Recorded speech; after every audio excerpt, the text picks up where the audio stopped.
One of the reasons why I love talking about mindsets is because it pushes me to be a better person. Leadership is more than just doing the right thing. It's about being a certain type of person. My question has been, how do we tap into this being element of leadership? How do we become a leader that other people want to follow? And that's where mindsets come in, because mindsets are foundational to everything that we do.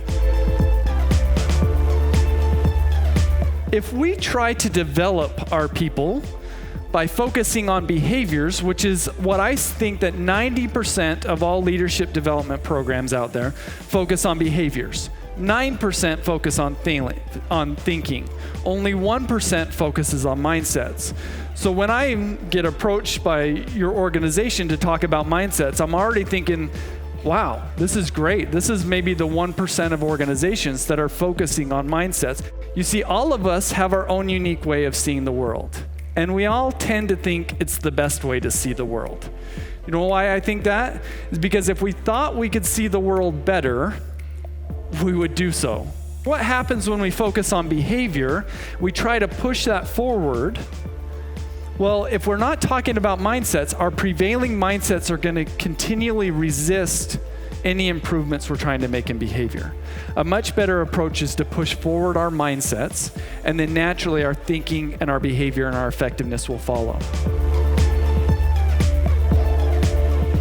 We've got one individual, and he's got different managers at different organizations, and depending upon how they see him as an employee, shapes what they get out of him.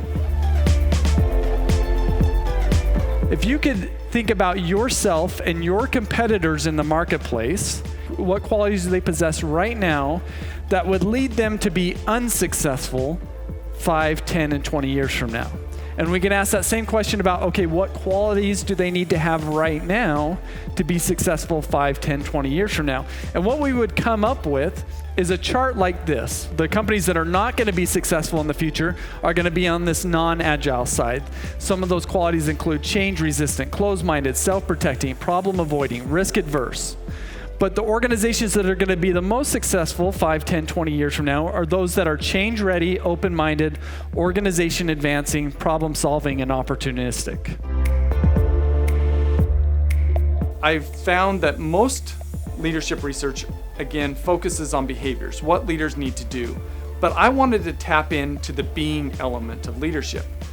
And what do we need to be in order to be effective leaders? And as I started to dive into the research and even started to do some primary studies, one of the things that I found is that the leader's motives matter just as much as the leader's actual behaviors.